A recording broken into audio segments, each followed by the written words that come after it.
Assalamualaikum warahmatullahi wabarakatuh. Salam sejahtera bagi kita semua. Om Swastiastu, Namo Buddhaya, salam kebajikan. Yang kami hormati, Ketua, para Wakil Ketua, dan para anggota Dewan Perwakilan Rakyat Republik Indonesia.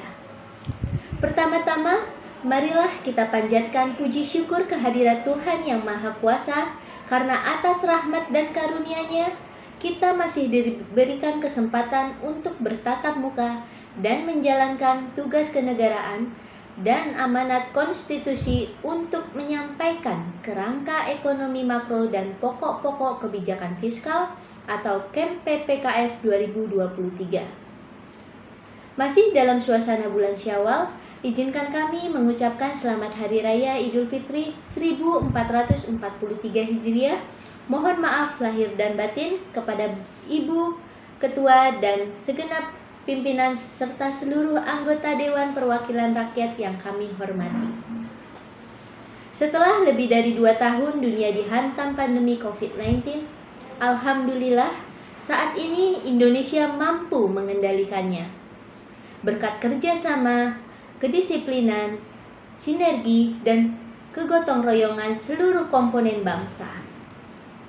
Dengan rendahnya kasus COVID-19 dan akselerasi program vaksinasi yang mencapai 61,5% dosis kedua dan bahkan vaksin tambahan booster serta penerapan protokol kesehatan, alhamdulillah, tahun ini lebih dari 84 juta masyarakat dapat kembali menjalankan mudik di Hari Raya Idul Fitri untuk berlebaran dan berkumpul dengan sanak saudara tercinta. Mobilitas masyarakat yang begitu masif di tengah pandemi yang belum berakhir mampu kita kelola secara relatif lancar, aman, selamat, dan semarak. Hal ini tentu mampu merekatkan kembali dan mempertebal tali sosial, sekaligus menggerakkan dan pemulihan ekonomi Indonesia. Ini suatu pencapaian yang tidak gampang dan tidak boleh kita pungkiri. Saat ini, masih banyak negara bergulat dengan COVID-19 dan banyak negara yang masih berjuang memulihkan ekonomi. Bahkan ada yang tengah menghadapi krisis ekonomi dan keuangan yang kompleks. Maka nikmat mana lagi yang engkau dustakan? Ibu, Bapak pimpinan dan anggota dewan yang kami muliakan, pemulihan ekonomi Indonesia yang cukup kuat yang kita jaga bersama dan pengendalian pandemi COVID-19 secara efektif tidak mungkin terjadi dengan sendirinya. Ini merupakan hasil kerja keras dari berbagai upaya luar biasa dari kita bersama, pemerintah dan DPR, serta segenap unsur masyarakat, akademisi dan para ahli, serta dunia usaha. Sejak awal pandemi bulan Maret 2020, kebijakan ekonomi makro dan kebijakan fiskal memainkan peran yang sangat penting dalam menangani guncangan hebat akibat pandemi dan dampaknya yang multidimensi, kompleks, dan luar biasa. Langkah-langkah darurat dan ekstraordinari kebijakan ekonomi dan fiskal dilakukan secara terorganisir sistematis dengan tujuan: pertama, menyelamatkan jiwa dari ancaman COVID-19 dengan kenaikan dukungan anggaran yang sangat besar untuk penguatan sarana, prasarana kesehatan, penanganan pasien, obat-obatan, pemberian insentif tenaga kesehatan termasuk pengadaan vaksin. Kedua, memberikan tambahan secara masif dan signifikan bantalan sosial untuk melindungi masyarakat dari merosotnya daya beli akibat kehilangan pekerjaan dan terhentinya aktivitas ekonomi yang meluas. Ketiga, mendukung dan melindungi dunia usaha, terutama usaha mikro, kecil, dan menengah (UMKM) dari tekanan kebangkrutan akibat pandemi. Keempat, menjaga stabilitas sistem keuangan dari ancaman efek domino akibat kontraksi dan perlemahan ekonomi. Pemerintah mengeluarkan PPPU nomor 1 tahun 2020 yang telah disetujui dan disahkan oleh Ibu Bapak anggota DPR menjadi Undang-Undang nomor 2 tahun 2020 yang memberikan landasan hukum yang kuat agar pemerintah dapat lebih fleksibel responsif, dan antisipasif dalam penanganan pandemi COVID-19 yang sangat diwarnai dengan ketidakpastian. Kebijakan ekonomi makro dan kebijakan fiskal di masa pandemi dijuluki untuk counter-cyclical dan menahan guncangan shock absorber untuk menangani merosotnya sisi permintaan atau aggregate demand maupun sisi supply. Kebijakan fiskal bekerja sangat keras sebagai instrumen utama dan paling depan menangani potensi katastrofi krisis ekonomi dan keuangan. Sebagai konsekuensi, batas atas defisit APBN diizinkan melebihi 3% PDB untuk 3 tahun, yaitu 2020, 2021, dan 2022. Kebijakan fiskal atau APBN tidak mungkin bekerja sendiri menghadapi tantangan ekonomi yang multidimensi. Diperlukan bauran kebijakan yang sinergi yang kuat dengan Otoritas Moneter Bank Indonesia atau BI, Otoritas Jasa Keuangan atau OJK, dan Lembaga Penjamin Simpanan atau LPS dalam forum Komite Stabilitas Sistem Keuangan atau KSSK. OJK telah berperan dalam menjaga kesinambungan stabilitas sistem keuangan sekaligus memberikan bantalan kepada dunia usaha melalui program restrukturisasi kredit serta kebijakan strategis lainnya sejak awal pandemi. Sementara Bank Indonesia juga mengambil peran penting dalam mendukung pemulihan ekonomi melalui kebijakan yang akomodatif serta menjaga agar pasar SBN tetap kondusif. Dukungan skema burden sharing, baik sebagai standby buyer pada setiap lelang maupun bersama-sama, mendukung pembiayaan kebijakan fundamental terbukti ampuh dalam menjaga stabilitas pasar SBN di masa pandemi. Dengan respon dan koordinasi kebijakan yang cepat, masif, dan komprehensif, didukung anggaran atau kebijakan fiskal yang memadai, pandemi dapat tertangani secara efektif dan pemulihan ekonomi mulai berjalan secara merata, baik sisi produksi dan sektoral, daerah, dan dari komponen permintaan antara konsumsi, investasi, dan ekspor. Dengan momentum pemilihan ekonomi tersebut, peranan instrumen fiskal dapat disesuaikan sehingga dapat kembali pulih sehat, terjaga sustainabilitas dan kredibilitas dalam jangka menengah panjang. Per PPU nomor 1 tahun 2020 atau Undang-Undang nomor 2 tahun 2020 yang mengamanatkan pelebaran defisit fiskal selama 3 tahun di atas 3% PDB terbukti mampu menjawab kebutuhan penanganan krisis yang luar biasa dan kompleks secara disiplin, kredibel, dan akuntabel dengan tetap menjaga prinsip kehati-hatian dan sustainabilitas jangka menengah. Pemulihan ekonomi menunjukkan tren menguat setelah mampu menjaga pertumbuhan positif 3,7% di tahun 2021 meski dihantam gelombang COVID-19 varian Delta. Pemulihan ekonomi berlanjut di triwulan 1 2022 dengan pertumbuhan mencapai 5,01%. Melonjaknya varian Omikron tidak terlalu berdampak pada proses pemulihan ekonomi nasional. Ini hasil nyata dari akselerasi vaksinasi dan kekebalan alami yang tumbuh di masyarakat. Konsumsi dan investasi terus menunjukkan tren peningkatan, disertai pemulihan yang kuat di hampir semua sektor ekonomi, termasuk transportasi, akomodasi, dan konstruksi, selain dua sektor utama, yaitu manufaktur dan perdagangan. Indikator PMI Manufaktur Indonesia pada April 2022 masih terus ekspansif pada level 51,9. Sementara itu, kenaikan harga komoditas global mampu mendorong peningkatan surplus neraca perdagangan Indonesia. Secara kumulatif pada triwulan 1 2022, Neraca perdagangan tercatat surplus 9,3 miliar US dollar pada April 2022.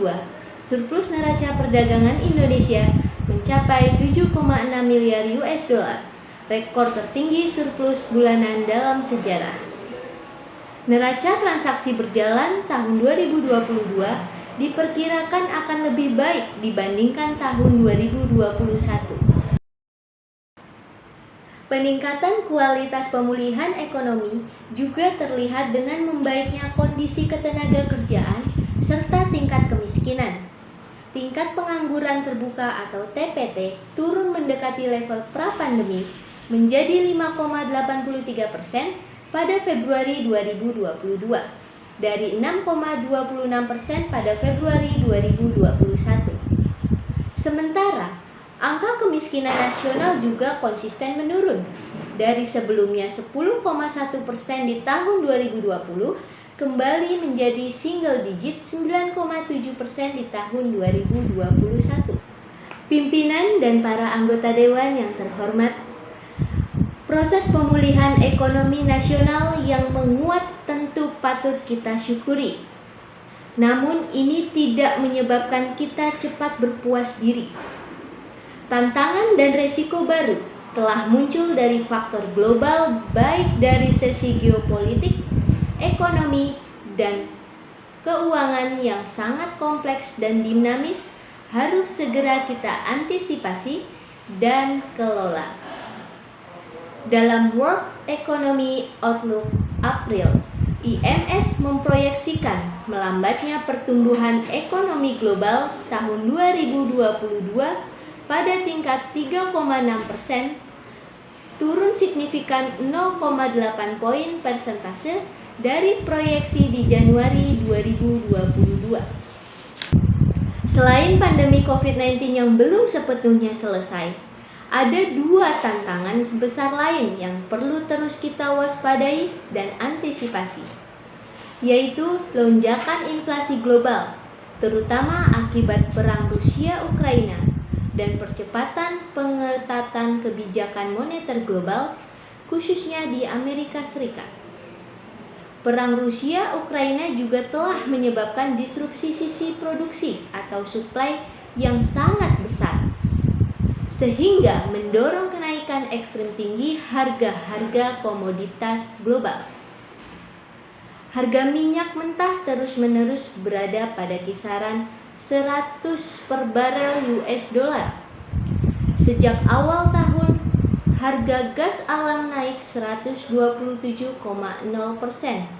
batu bara naik 137,3%, CPO naik 26,1%, gandum naik 56,5%, dan jagung naik 34,3%. Secara indeks, harga pangan dunia telah mengalami kenaikan 145,0% dibanding situasi awal 2020. Tingkat inflasi di Amerika Serikat yang sangat tinggi, yaitu 8,4% atau tertinggi dalam 40 tahun terakhir, menjadi ancaman nyata bagi pemulihan ekonomi Amerika Serikat dan bahkan ancaman dunia. Bank Sentral Amerika Serikat, The Fed, akan melakukan percepatan pergerakan moneter. Saat ini, kenaikan suku bunga acuan diperkirakan dapat terjadi hingga 7 kali di tahun 2022 dan berpotensi diikuti dengan kontraksi balance sheet yang menyebabkan lebih ketatnya kondisi likuiditas global. Sementara itu, sejak awal 2021 sampai dengan Maret 2022, sejumlah negara berkembang G20 seperti Brazil, Meksiko, dan Afrika Selatan telah menaikkan suku bunga acuannya secara sangat signifikan. Spillover effect dari pengetatan kebijakan moneter dan likuiditas global ini harus kita waspadai, khususnya terhadap kenaikan cost of fund untuk pembiayaan baik APBN maupun sektor korporasi di tengah fase pemulihan ekonomi yang masih awal dan masih rapuh. Pergeseran resiko, tantangan inflasi, dan pengetatan moneter ini menimbulkan situasi pilihan kebijakan atau policy trade-off yang sangat sulit yang dihadapi oleh semua negara di dunia. Pilihan kebijakan tersebut adalah apakah segera mengembalikan stabilitas harga atau mengendalikan inflasi, yang berarti pengetatan moneter dan fiskal yang akan memberikan dampak negatif terhadap pertumbuhan atau tetap mendukung akselerasi pemulihan ekonomi setelah terpukul pandemi. Jika tidak terkelola, risiko global ini akan menggiring kepada kondisi stagflasi, yaitu fenomena inflasi tinggi dan terjadinya resesi seperti yang pernah terjadi di Amerika Serikat pada periode awal 1980-an dan 1990-an. Kondisi stagflasi akan memberikan imbas negatif luar biasa ke seluruh dunia, terutama terhadap negara-negara berkembang dan emerging market. Perubahan risiko global ini harus menjadi fokus perhatian dan harus kita kelola secara tepat langkah dan tepat waktu, hati-hati dan efektif. Pilihan kebijakan yang menjadi sangat sensitif dan tidak mudah. Namun dengan berbekal kebersamaan dan keberhasilan kita semua atau pemerintah pusat dan daerah, MPR, DPR, DPD, legislatif, yudikatif, institusi lainnya, masyarakat, akademisi, dan dunia usaha dalam mengelola pandemi yang begitu sulit. Kita berharap dan sekaligus percaya bahwa Indonesia akan mampu menghadapi tantangan baru yang berbeda dan sangat kompleks ini. Dalam mengantisipasi eskalasi risiko global, terutama dalam menghadapi 3 potensi krisis: krisis pangan, krisis energi, dan krisis keuangan, Sekretariat Jenderal Perserikatan Bangsa-Bangsa atau PBB bahkan telah membentuk Global Crisis Response Group atau GCRG yang mengidentifikasi 3 potensi krisis tersebut. Krisis seperti ini sama seperti pandemi COVID-19, tidak mungkin diselesaikan secara individual oleh satu negara manapun, betapapun superpower posisi mereka. Kerjasama global menjadi keharusan. Indonesia terpilih menjadi bagian dari 6 negara-negara champion GCRG tersebut, dan tentunya kesempatan ini dapat dimanfaatkan dengan optimal untuk mengusung agenda-agenda kerjasama global yang juga sangat strategis bagi kepentingan perekonomian domestik. Dalam forum G20, eskalasi risiko ekonomi global juga telah menjadi salah satu fokus perhatian. Presidensi Indonesia mendorong adanya solusi nyata secara kolektif untuk mengatasi berbagai potensi krisis tersebut. Pimpinan dan para anggota dewan yang terhormat, kenaikan harga komoditas global telah berdampak pada naiknya harga-harga di dalam negeri, terutama energi dan pangan. Hal ini dapat dilihat pada tekanan inflasi yang mulai meningkat akhir-akhir ini, meskipun faktor musiman yaitu bulan Ramadan dan perayaan Hari Raya Idul Fitri juga turut memberikan andil terhadap kenaikan harga. Inflasi April 2022 tercatat 3,5% lebih tinggi dibandingkan Maret 2022. Bila dibandingkan negara-negara G20 seperti Amerika Serikat 8,3%, Inggris 9,0%, Turki 70,0%, dan Argentina 58,0%, Brazil 12,1%, dan India 7,8%. Tekanan inflasi di Indonesia masih jauh lebih rendah.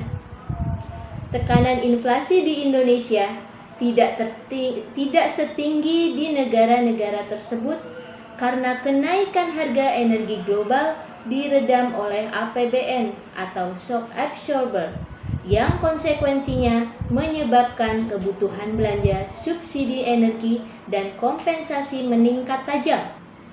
Dalam kondisi pemulihan ekonomi dan kesejahteraan yang masih awal dan rapuh, ketersediaan dan keterjangkauan harga energi dan pangan menjadi sangat krusial untuk menjamin daya beli masyarakat dan menjaga keberlanjutan proses pemulihan ekonomi nasional.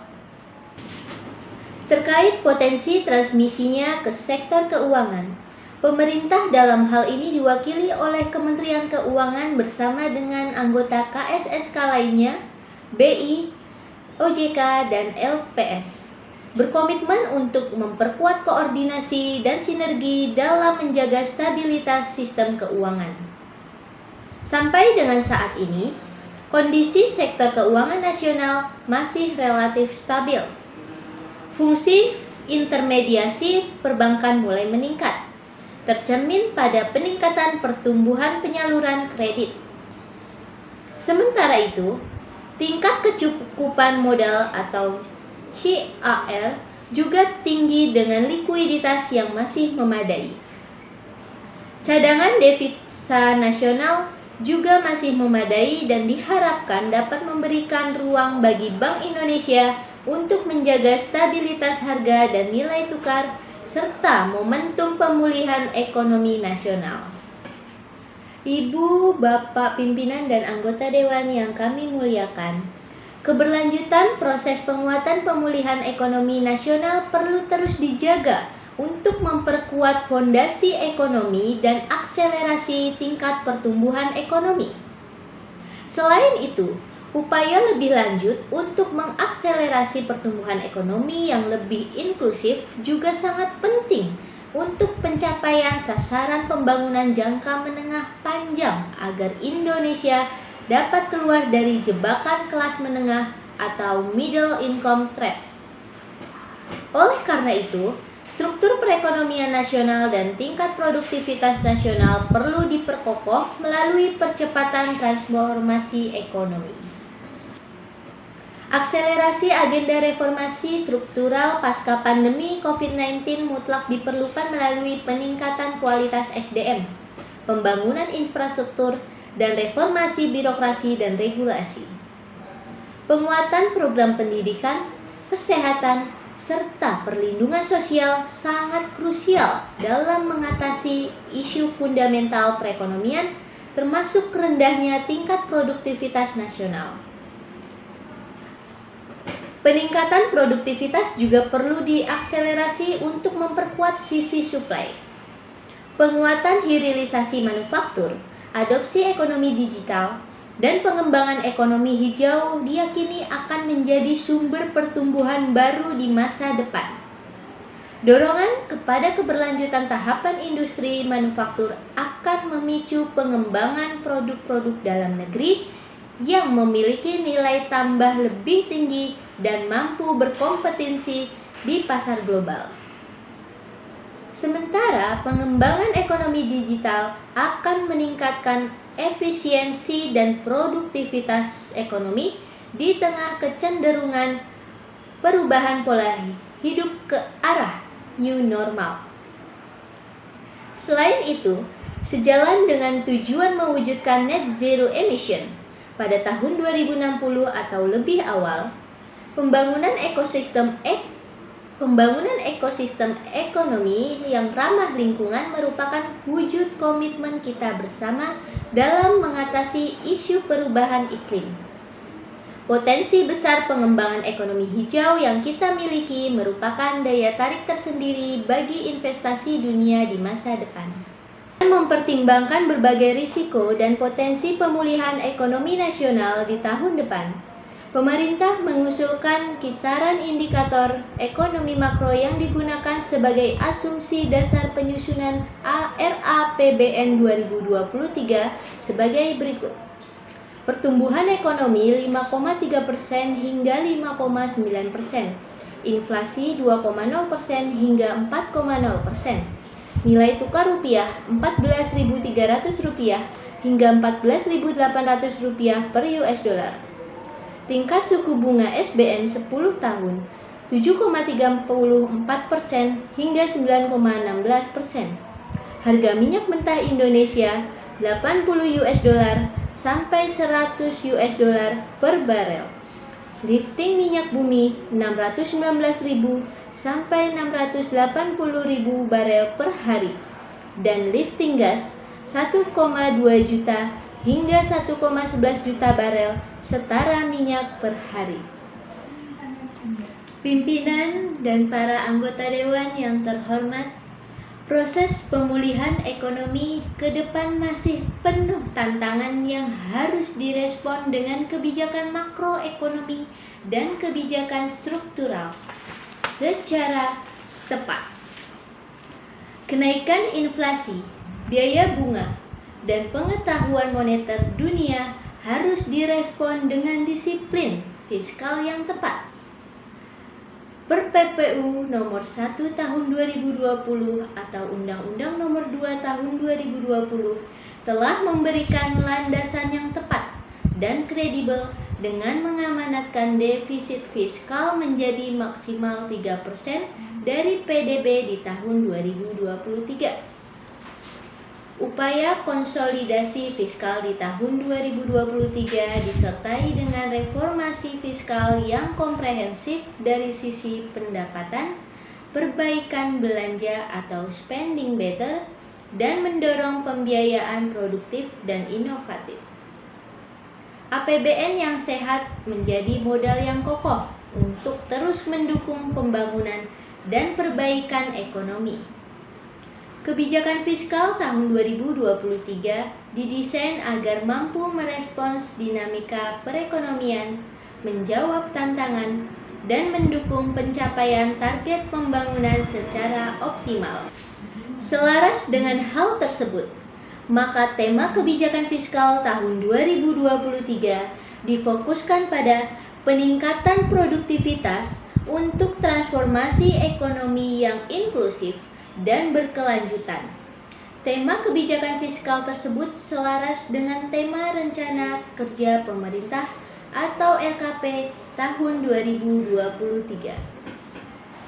Berdasarkan tema kebijakan fiskal tahun 2023 tersebut, strategi yang ditempuh pemerintah adalah: pertama, memfokuskan anggaran untuk penguatan kualitas SDM, akselerasi pembangunan infrastruktur, reformasi birokrasi dan regulasi, revitalisasi industri, dan mendorong pembangunan ekonomi hijau. Kedua, meningkatkan efektivitas transformasi ekonomi didukung dengan reformasi fiskal yang holistik melalui mobilisasi pendapatan untuk pelebaran ruang fiskal, konsistensi penguatan spending better untuk efisiensi dan efektivitas belanja, serta terus mendorong pengembangan pembiayaan yang kreatif dan inovatif.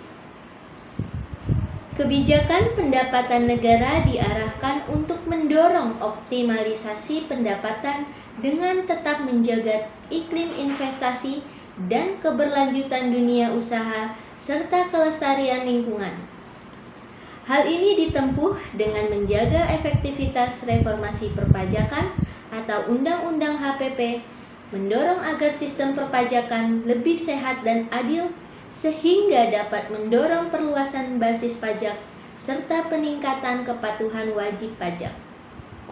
Melalui implementasi Undang-Undang HPP yang efektif, maka rasio perpajakan akan meningkat. Sementara itu, optimalisasi PNBP juga dilakukan dengan peningkatan inovasi layanan dan reformasi pengelolaan aset.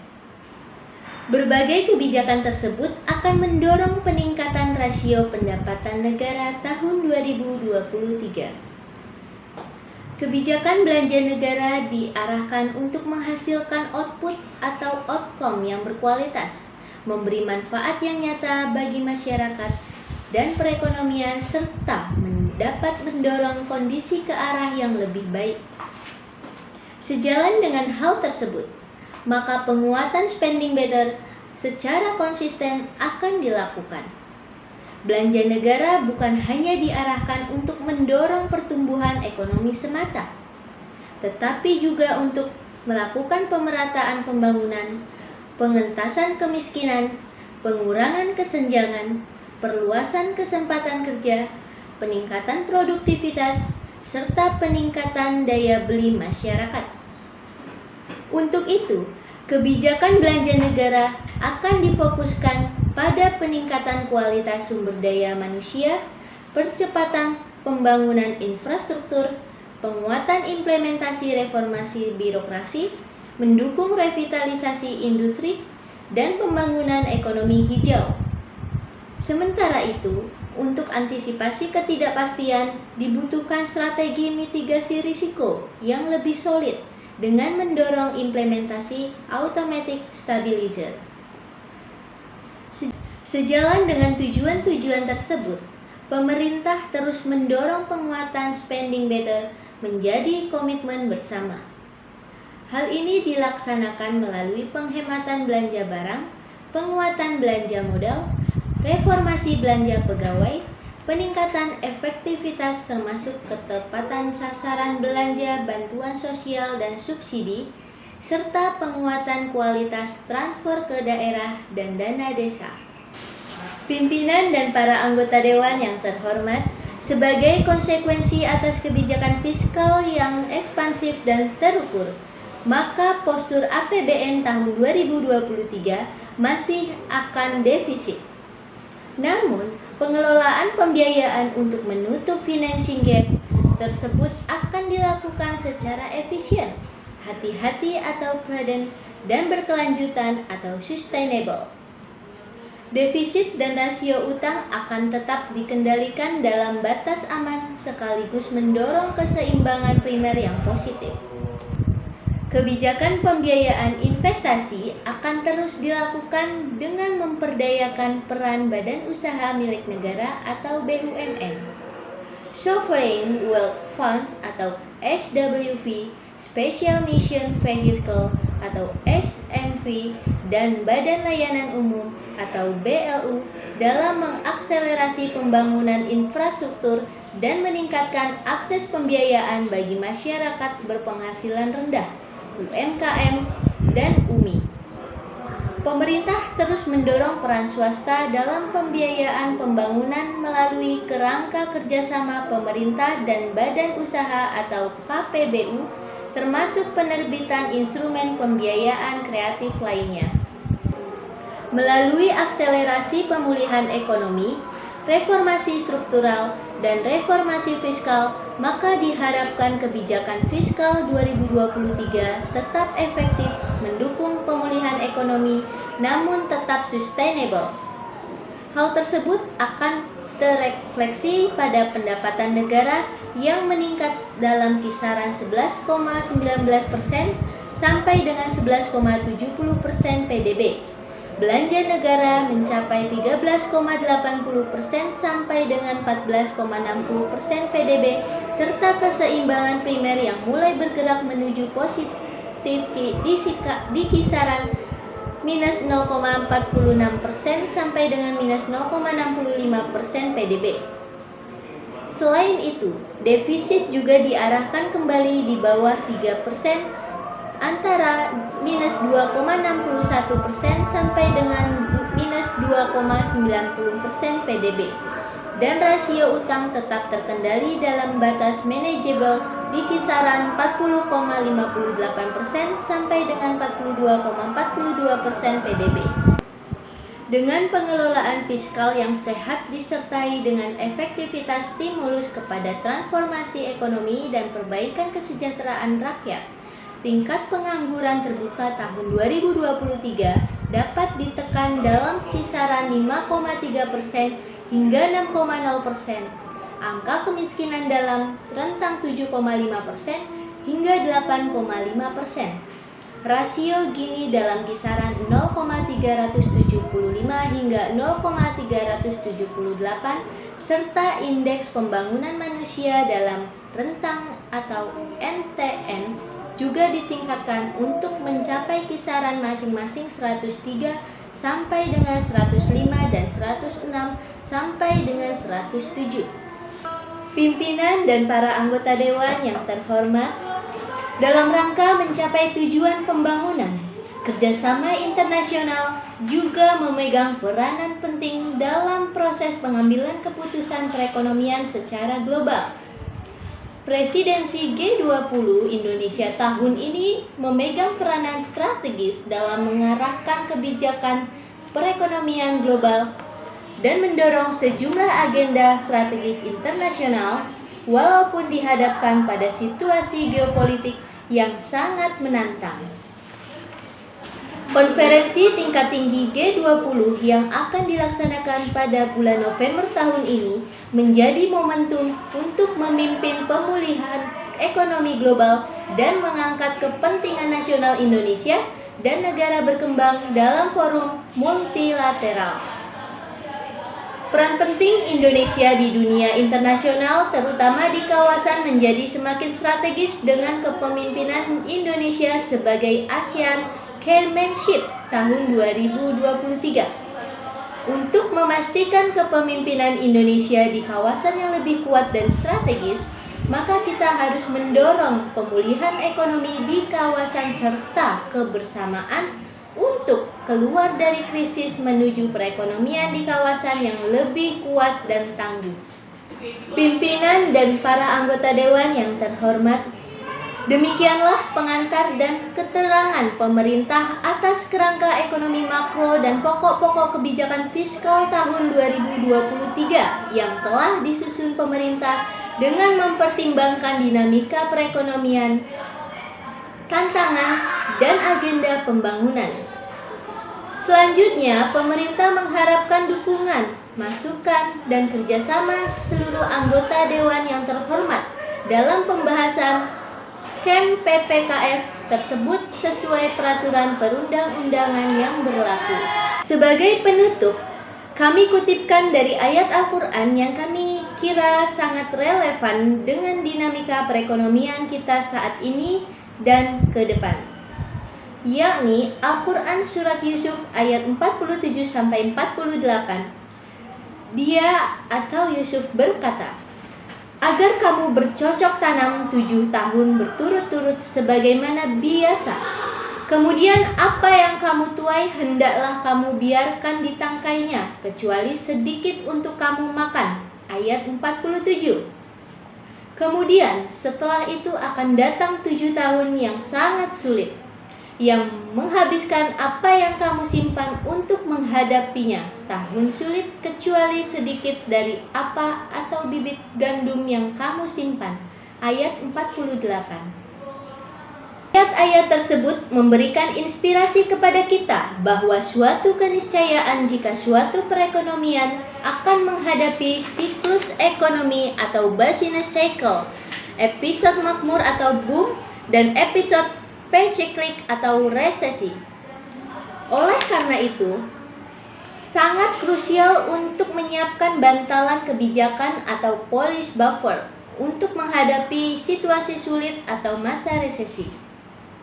Inilah inti dari konsep counter-cyclical policy yang menginspirasi kita semua pentingnya memperkuat kembali kesehatan APBN melalui konsolidasi agar mampu berperan optimal sebagai instrumen shock absorber pada saat terjadi gejolak di masa mendatang. Semoga Allah Subhanahu wa Ta'ala senantiasa memberikan bimbingan dan perlindungannya untuk dapat melewati masa-masa sulit sekarang ini.